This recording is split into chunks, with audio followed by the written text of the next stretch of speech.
Yo, welcome to the Table Talk podcast, where we sit down, pull up a chair, and we get started. This podcast is designed to provide you packed full of information to help you with your training, nutrition, lifestyle, and well-being, where we interview myself through case studies to give you lifetime experience. And then we also interview high-performing individuals or other career-focused people who are looking to make changes in their lifestyle, training, nutrition, and well-being. So let's pull up that chair and let's go. Yo, welcome to Table Talk. This is the podcast episode where we're going to review in the support group the Life Mastery program that I've been attending for the last 4 days. We are day 4 in, and it's fun because you get things from emotional mastery, relationship mastery, whole meridian of reviews. And this is clearly Kate's notebook. She scribbles everywhere. I use a journal and then I scribble through the notebook after. So quite a few layers. So we're going from the physical, emotional, relationship, time management, work and career and mindset, or our mission, finances and celebration. So being grateful for all moments, no matter how great or small, and some pretty cool images through the book. So yeah, day 3, day 4. So interesting thing about this day is we've had some special speakers and wanted to share kind of the highlights, the wins, celebrations for me, and really unpack it for a lot of us. So day 3 was relationship day. Thank you for the thumbs up. So relationship day. So the real focus for any relationship to succeed is you need to have a relationship with self, others, and they say a higher power. Then from that, we actually went into guest speakers straight away. So they talked a lot about, so they had moments where they were talking to us about relationship. They broke it down, values, and understanding, and there's sections to that in the book, which pretty handy.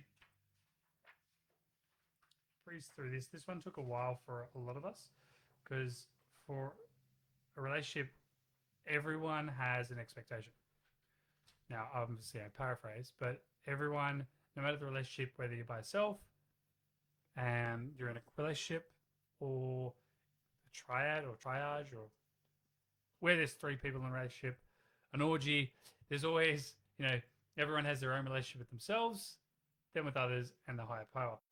So in all relationships, even with ourselves, we may have a perception, for example, where we are right now is here, where we want to be, and then what do we need to do to close the gap.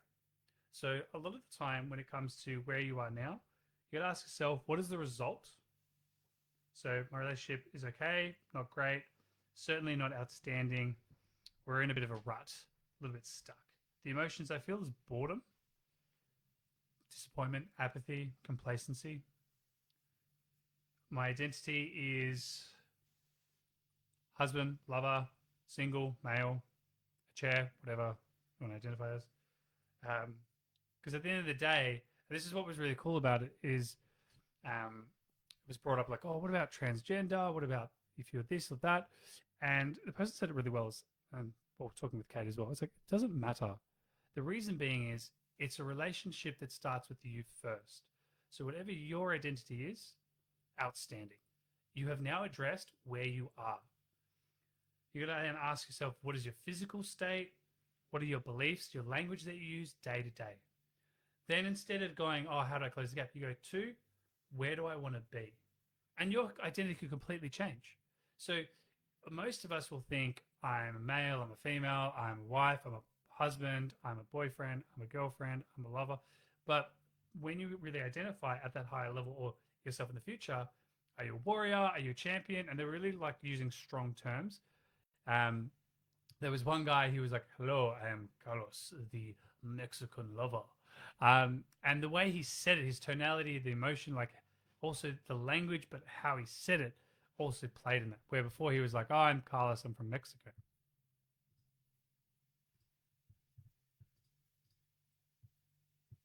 So that was really cool. So he was Carlos from Mexico. So just 2 different tones, which was really interesting to observe. So when you've done that, then you ask yourself, where do you want to be? What should it look like? For some people, when we did the coaching sessions, was like, oh, I'm good. I am happy where I am. I'm just a little bit bored. So we didn't really get to touch on, well, then where would you want to be? She's like, oh, well, I'd like to be in an intimate relationship.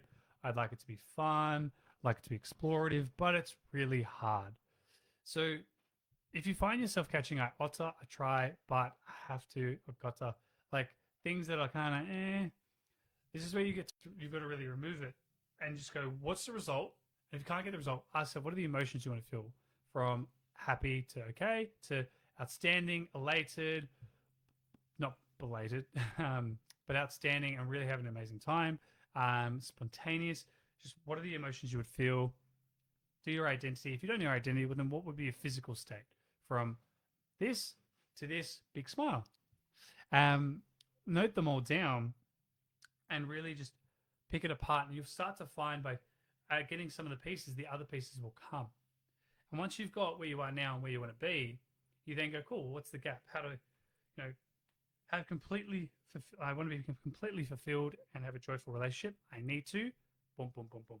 So you need to capture the ideas, the wants, and the needs that you have to make that happen. Because it was a full day, lots of examples, really to pick it apart from people that were single, people in relationships. So even if you were single, you ask the same question, but to close the gap, the question would be is like, where do I need to be? What do I need to be doing? And then putting in your calendar and blocking it out. Because if you're not making time for it, well then, if it always starts with you and you're expecting someone else to do it for you, well, no one's coming. And like, yeah, there are moments where people bump into each other and like hell, I was fortunate with Kate, caught her eye in the gym. Like she walked into the class, and long and behold, eventually, I mustered the courage to ask her out. But yeah, like I could have just ignored it. I could have not been part of it. And, I was very focused on my class, but I was, for me, I was in a state where I wanted to stop being in the fitness industry in a relationship. So I wanted to meet someone who's professional, lawyer, doctor, not an accountant. I'm not really a fan of numbers. My dad's an accountant. I don't feel like dating my dad. I love you, Dad. Though it's the Sanchez, mate, it just doesn't do it for me. And I do like, it's funny, I could say like women with long hair, but my dad has long hair, so it just makes it even funnier. So yeah, I just thought, we should have something different in the family. We have a lot of accountants, a lot of people of finance in like mom's side and dad's side. So, I think we've done well with the lawyer. Segue, fun story with Kate. It's just great how the great thing about this is, and if you're in a relationship, you might do this with your partner and ask the same questions. And a lot of us, for Kate, we had pretty much similarities in where we were, but there was a huge disparity in where we wanted to be. And that's where we were like, wow, like I was talking about the physical, the house, location, car. Well, Kate's the car. I don't really care for a car. Kate's like, I want a Rover, but yeah, that can wait. So I was very like in the moment, but I talked about what that would do, who we would have come to our place, and the energy that we would bring, and who can we accept and bring in, and the events that we could run. Where Kate was a lot more from the emotional side of what it would bring as a couple, where I was like, well, in the future we would have this, which would support this. So it was a lot more physical. She was more on the emotional side. Eventually got to the emotions, don't worry. But yes, so that's day 3. The other cool thing is, on day 3, they brought some special speakers. So, like, you have Matt Walker, you had Dr. Rhonda Patrick, who talked about hot cold therapy, and was really cool. Is that she was like, I hate cold therapy. However, and she talked about how being in a sauna, which was at 72.8 degrees, so which would stimulate heat shock proteins, which would stimulate over a 20-minute period, could enhance a cardiovascular response. So for those that don't like doing cardio, maybe you should be giving saunas a go. So that was pretty cool.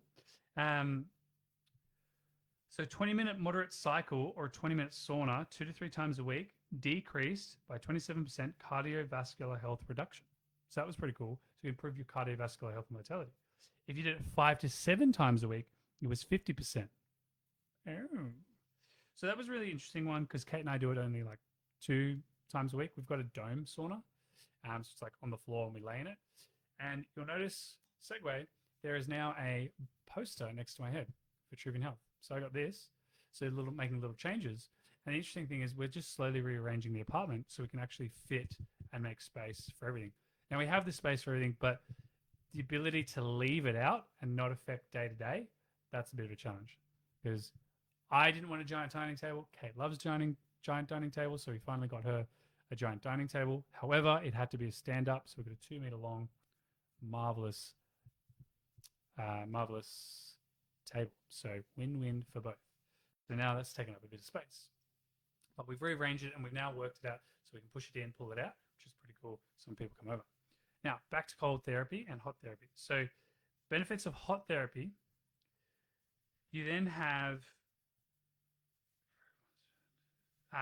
infrared sauna helps with like metal toxins and release, so you sweat more. So that helps with detox. But from a heated sauna, so steam or dry, then the heat was just enough, which stimulated the cardiovascular response, which is pretty exciting. So 72.8 degrees had a significant improvement in atrophy and neural diseases and helped with stimulating the health shock proteins and cardiovascular disease, a decreasing cardiovascular disease, which is awesome.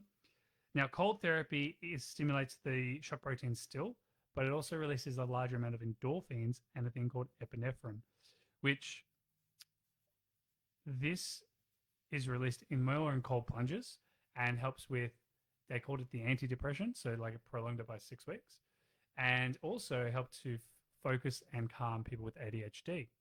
And for those that don't know, I have ADHD. It's my superpower, which gives me lots of creativity and lots of ideas and concepts to do hundreds of things. Meanwhile, whilst you may be focusing on one thing, haha. Though the weakness is that I would still be working on 100 things whilst you complete one thing at a time.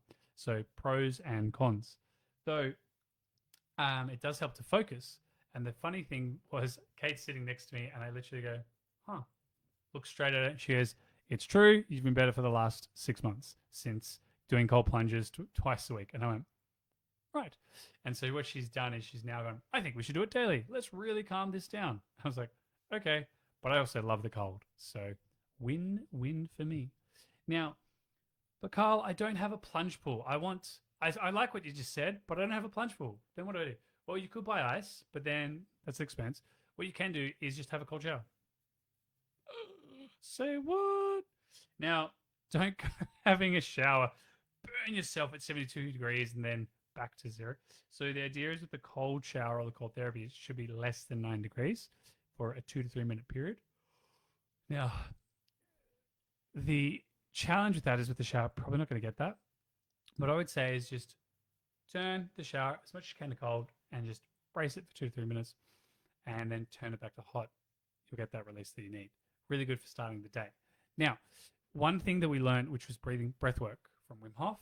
So for those that tuned into the episode before, we talked about a good strong inhalation and then a soft exhalation.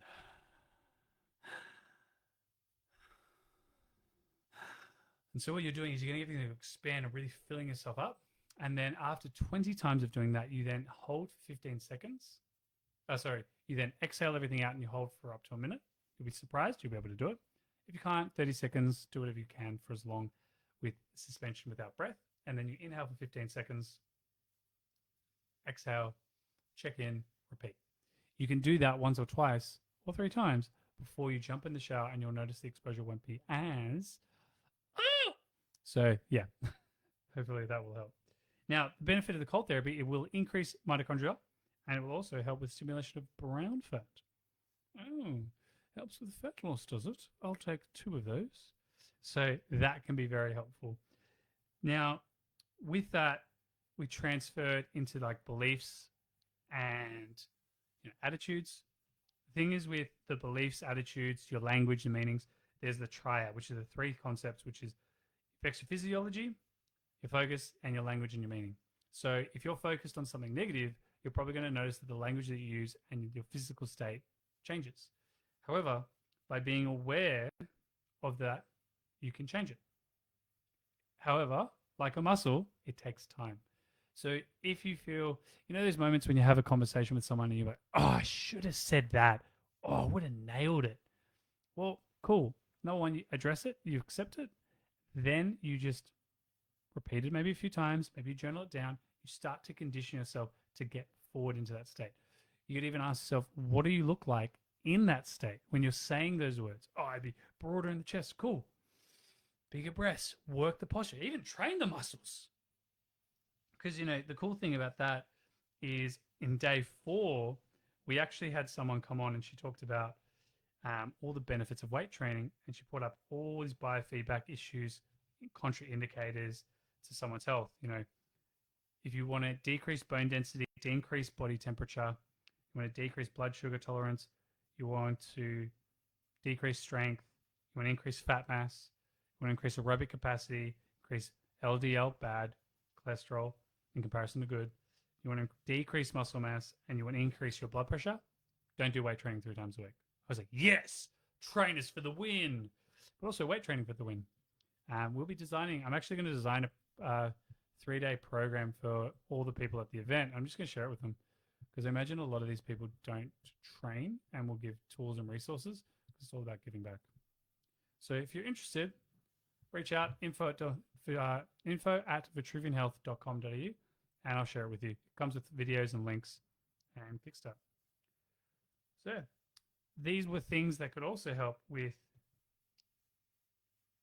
if you flip it, if you start doing weight training, you can increase bone density, you can increase core temperature regulation, you can increase your metabolic rate. And for those that want to increase metabolic rate, recommendation, train Monday, Wednesday, Friday, or Monday, Wednesday, Saturday, or Monday, Thursday, Saturday. Having a day apart isn't for recovery. It actually stimulates the metabolic rate because it goes for about 48 hours.